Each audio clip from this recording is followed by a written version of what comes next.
Hi everyone, welcome to exam IQ की इस video में शुरू करते हैं झारखंड सामान्य ज्ञान। तो झारखंड इतिहास से बनने वाले 200 महत्वपूर्ण एमसीक्यू। तो झारखंड हिस्ट्री 200 इंपॉर्टेंट एमसीक्यू जो आने वाले जेएसएससी और जेपीएससी के सभी एग्जाम के लिए महत्वपूर्ण है।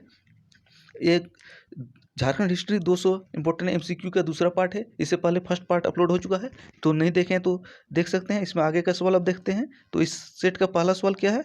तो पहला सवाल है, बिहार झारखंड क्षेत्र कुषाण सम्राट कनिष्क के किस क्षत्रप के नियंत्रणाधीन थे?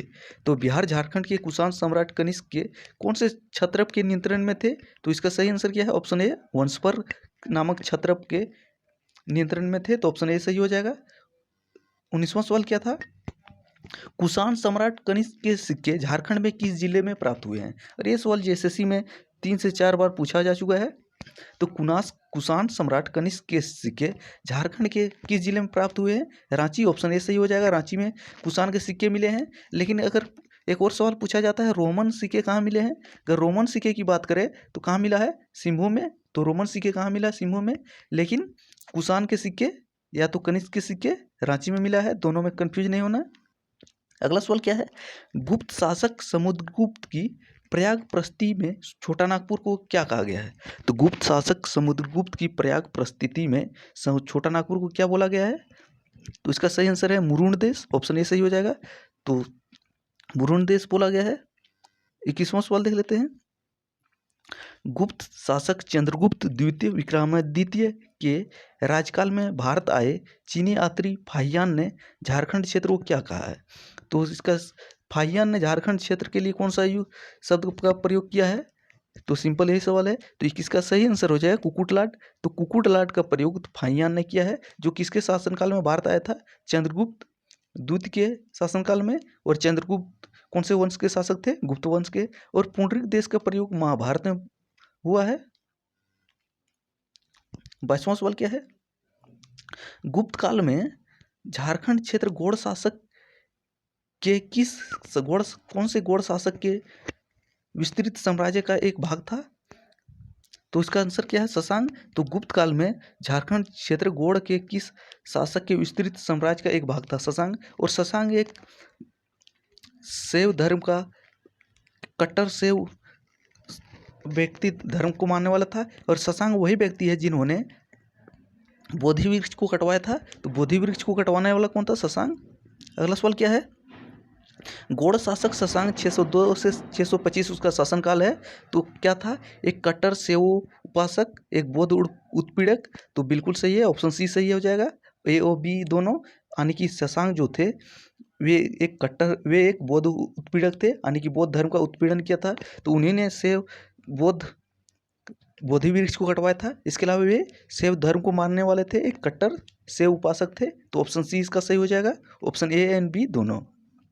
अगला सवाल क्या है? हर्षवर्धन के विस्तृत साम्राज्य में कौन सा एक छोटा राज्य शामिल था? तो हर्षवर्धन के विस्तृत साम्राज्य में एक से छोटा राज्य कौन सा शामिल था? तो इसका सही आंसर हो जाएगा ऑप्शन ए काजंगल। तो काजंगल जो है राजमहल क्षेत्र का एक इलाका है। और राजमहल कहाँ पे है? राजमहल कौन से जिले में आपको बताना है? तो राजमहल झारखंड के कौन से जिले में है ये आपको कमेंट करके बताना है। तो हर्षवर्धन का शासनकाल क्या था?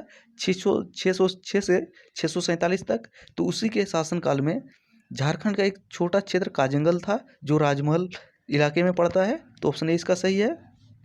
अगला सवाल क्या है?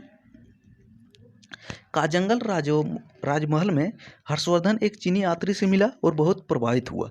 बाद में उन दोनों का परसों साथ रहा। तो उस चीनी यात्री का नाम क्या था? तो हर्षवर्धन एक चीनी यात्री से मिला और उससे बहुत प्रभावित हुए। तो उस चीनी यात्री का नाम क्या था? तो 25वां का सही आंसर क्या है? Option C Hiuen Tsang. तो हुएनसांग से हर्षवर्धन कहाँ पे मिले थे? काजंगल में ही, इसलिए काजंगल महत्वपूर्ण है। तो ऑप्शन सी इसका सही है। अगला सवाल देख लेते हैं क्या है? महामाया मंदिर हापामुनी गांव घाघरा थाना गुमला जिला का निर्माण किसने करवाया था? तो महामाया मंदिर का निर्माण किसने करवाया था? तो 26वां का सही आंसर क्या हो जाएगा? तो महामाया मंदिर का निर्माण गंगट राय ने करवाया था। तो ऑप्शन ए सही हो जाएगा। तो महामाया मंदिर का निर्माण किसने करवाया था? गंगट राय ने। और महामाया मंदिर कहाँ पे है? हापामुनी गांव गुमला जिले में स्थित है। 27वां सवाल क्या है, महामाया मंदिर का निर्माण 1908 में हुआ था। तो इसका प्रथम पुरोहित हरिनाथ था। जो हरिनाथ थे कहाँ के ब्राह्मण थे, मराठा थे, तमिल थे, एक गुजराती ब्राह्मण थे। तो इसका सही आंसर हो जाएगा महामाया मंदिर का प्रथम प्रधान पुरोहित जो थे एक मराठा ब्राह्मण थे। तो ऑप्शन ए सही हो जाएगा। और महामाया मंदिर का निर्माण कब हुआ था, तो 1908 में हुआ था। और महामाया मंदिर का निर्माण करता कौन थे, गंगट राय। और कहाँ पे है, हापामुनि, गुमला जिले में। अगला सवाल क्या है, तो पूर्व मध्यकाल में निर्मित टांगीनाथ मंदिर, शिव मंदिर झारखंड के किस जिले में स्थित है। तो टांगीनाथ मंदिर कहाँ पे स्थित है, तो टांगीनाथ मंदिर जो है ऑप्शन ए सही हो जाएगा, गुमला जिले में स्थित है।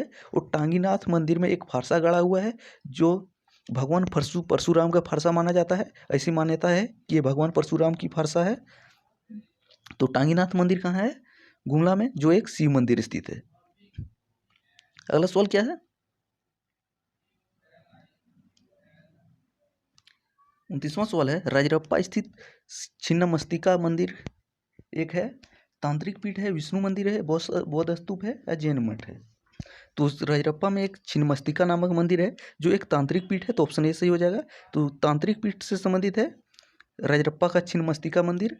और राजरप्पा किस जिले में, झारखंड के, तो राजरप्पा झारखंड के रामगढ़ जिले में है, ये भी माइंड में रखिए। जो एक तांत्रिक पीठ है। अगर पूछे वहाँ पे कौन सी देवी या देवता की मूर्ति है, तो यहाँ पे काली देवी की मूर्ति है, ये भी माइंड में रखिए। तो जो एक तांत्रिक पीठ है। तो 30वां सवाल क्या है, छिन्नमस्तिका मंदिर राजरप्पा रामगढ़ जिला में किस देवी की मूर्ति प्रतिष्ठापित है। तो ये भी सवाल आ गया है। तो काली देवी की मूर्ति है जो एक तांत्रिक पीठ है। अगला सवाल देख लेते हैं, झारखंड में सबसे पहले किसने राज्य निर्माण कार्य आरंभ किया था। तो झारखंड में सबसे पहले किसने राज्य का निर्माण आरंभ किया था। तो इसका सही आंसर हो जाएगा संथालों ने, मुंडाओं ने, उरांवों ने, खरवानों ने। तो इसका सही आंसर ऑप्शन बी, मुंडाओं ने। तो झारखंड में राज्य निर्माण की प्रक्रिया किसने शुरू की थी, मुंडा के द्वारा। और किसके द्वारा शुरू की गई है, अगला सवाल वही है। तो निम्नलिखित में कौन प्रथम व्यक्ति था जिसने झारखंड में राज्य निर्माण की प्रक्रिया शुरू की। तो इसका सही आंसर क्या हो जाएगा, ऋषा मुंडा, ऑप्शन ए। यह बहुत जगह आपको बुक में आपको मिलेगा रीता मुंडा, ऋषा या रीता मुंडा दोनों एक ही है। उन्हीं के द्वारा झारखंड में मुंडाओं के द्वारा राज्य निर्माण की प्रक्रिया शुरू की गई थी। तो ऑप्शन ए इसका सही हो जाएगा। अगला सवाल देख लेते हैं, ऋषा मुंडा ने किसे मुंडाओं का शासक चुना। तो ऋषा मुंडा ने मुंडाओं का शासक किसको चुना था। तो इसका सही आंसर हो जाएगा सुतिया पहन। तो मुंडा राज का पहला शासक कौन था, सुतिया पहन। और आखिरी शासक कौन था, तो मुंडा राज का आखिरी शासक मदरा मुंडा थे। लेकिन सुतिया पहन मुंडा राज के प्रथम शासक थे और आखिरी मुंडा मदरा मुंडा। और एक सवाल और माइंड में रखिए, सुतिया पहन द्वारा स्थापित राज का नाम क्या था, सुतिया नागखंड। सुतिया नागखंड। और आपको बताना है सुतिया नागखंड का जो राज था उसकी राजधानी कहाँ बनाया गया था, मुंडाओं के द्वारा। तो मुंडाओं की राजधानी आपको कमेंट करके बताना है। तो सुतिया नागखंड राज का विस्तार था। तो इसका सही आंसर हो जाएगा ऑप्शन ए, समस्त झारखंड क्षेत्र में। तो लगभग समस्त झारखंड क्षेत्र में सुतिया नागखंड राज का विस्तार था। 36वां क्या है, तो सुतिया नागखंड राज के अंतिम राजा कौन थे, ये बता चुके, मदरा मुंडा। लेकिन प्रथम राजा सुतिया नागखंड। और गया मुंडा जो दिया है, मुंडा विद्रोह के प्रधान सेनापति थे। और बिरसा मुंडा तो आप जानते ही हैं। अगला सवाल क्या है, छोटा नागपुर खास का नागवंश के संस्थापक कौन थे। तो नागवंश के संस्थापक कौन थे, तो ऑप्शन ए हो जाएगा फनी मुकुट राय। तो फनी मुकुट राय नागवंश के संस्थापक थे। और फनी मुकुट राय को ही नागवंश का आदि पुरुष भी बोला जाता है। तो आदि पुरुष नागवंश को पूछा जाए तो कौन हो जाएगा, फनी मुकुट राय। और नागवंश के संस्थापक फनी मुकुट राय। 38वां सवाल क्या है, छोटा नागपुर खास के नागवंश की प्रथम राजधानी कहाँ थी। तो छोटा नागपुर खास के नागवंश की प्रथम राजधानी कहाँ थी, तो जो कमेंट करने बोले थे आ गया सुतियांबे। तो सुतियांबे जो थे छोटा नागपुर खास के नागवंश की प्रथम राजधानी थे। तो नागवंश की प्रथम राजधानी सुतियांबे। और नागवंश के संस्थापक फनी मुकुट राय। और नागवंश फनी मुकुट राय को ही नागवंश का आदि पुरुष बोला जाता है। तो ये थे झारखंड से बनने वाले 200 महत्वपूर्ण एमसीक्यू का पार्ट 2। अब अगला वीडियो में देखेंगे कुछ और मज़ेदार सवाल।